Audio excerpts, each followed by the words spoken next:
Dwarakish uncle ಅವರು ನಮ್ಮಿಂದ ಆಗಿರೋದು ತುಂಬ ದುಃಖಕರವಾದ ವಿಷಯ.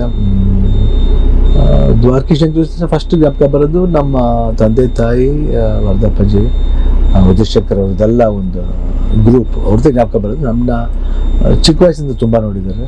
ದ್ವಾರಕೀಶ್ ಅವ್ರ ತಾಯಿ ಅಂತೂ ಭಾಳ ಪ್ರೀತಿ ಅಪ್ಪಾಜಿ ಕಂಡ್ರೆ. ಅವ್ರ ಫ್ಯಾಮಿಲಿ ಅಂದರೆ ನಮ್ಮ ಫ್ಯಾಮಿಲಿ ಒಂದೇ ಯಾವಾಗಲೂ. ನಾವು ಅವ್ರ ಮನೆಗೆ ಆಟಾಡ್ತಿದ್ವಿ, ಅವ್ರ ಮನೆಗೆ ಆಟಾಡ್ತಿದ್ವಿ. ಇವತ್ತು ನಾವು ಅವ್ರನ್ನ ಇಲ್ಲ ಅಂತ ಇದು ಮಾಡ್ಕೊಳ್ಳೋಕ್ಕೂ ಭಾಳ ಕಷ್ಟ ಆಗುತ್ತೆ, ನೋವಾಗುತ್ತೆ. ಅಷ್ಟೊಂದು ಒಡನಾಟ ಅವ್ರ ಜೊತೆಲಿ. ಅಪ್ಪಾಜಿದು ಅವ್ರದ್ದು ಫಸ್ಟ್ ಪ್ರೊಡ್ಯೂಸರ್ ಆಗಿದ್ದೇ ದೂರದ ಬೆಟ್ಟ. ಸೊ ಅವ್ರ ಸಿನಿಮಾದಲ್ಲಿ ಅವ್ರ ಇದರಲ್ಲಿ ಅವ್ರ ಪ್ರೊಡಕ್ಷನ್ಲಿ ಸಾಕಷ್ಟು ದೊಡ್ಡ ದೊಡ್ಡ ಸಿನಿಮಾಗಳು ಬಂತು.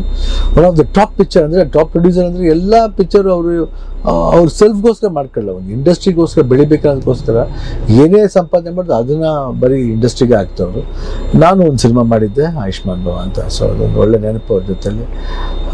ಯಾವಾಗ ಫ್ಯಾಮಿಲಿ ಮಕ್ಕಳ ಜೊತೆ ತುಂಬ ಕ್ಲೋಸ್ ಫ್ರೆಂಡ್ಸ್ ನಮ್ಗೆ ಎಲ್ಲರೂ. ಸುಖಿ ಆಗಿರ್ಬೋದು, ಯೋಗಿ ಆಗಿರ್ಬೋದು, ಎಲ್ಲರೂ ಭಾಳ ಕ್ಲೋಸ್ ಫ್ರೆಂಡ್ಸ್ ನಮಗೆ. ಅವ್ರ ಮಕ್ಕಳು ಎಲ್ಲರ ಜೊತೆಲಿವೆ. ಅವರ ಇಡೀ ಫ್ಯಾಮ್ಲಿಗೆ ಲಾಸ್ನ ಇದು ಮಾಡ್ಕೊಳ್ಳೋಕ್ಕೆ ಶಕ್ತಿ ಕೊಡಲಿ ಆ ದೇವರು ಅಂತ ಕೇಳ್ಕೊತೀನಿ. ಅವ್ರ ಆತ್ಮಕ್ಕೆ ಶಾಂತಿ ಸಿಗಲಿ. ನಾವು ಯಾವಾಗಲೂ ಅವ್ರ ಜೊತೆಲಿ ಇರ್ತೀವಿ, ಅದು ಅವ್ರ ಮಕ್ಕಳಿಗೂ ಗೊತ್ತು. ಅವ್ರ ಫ್ಯಾಮ್ಲಿಗೆ ಸ್ಟ್ರೆಂತ್ ಕೊಡಲಿ ದೇವರು ಅಂತ ಹೇಳ್ಬಿಟ್ಟು ಕೇಳ್ಕೊತೀನಿ.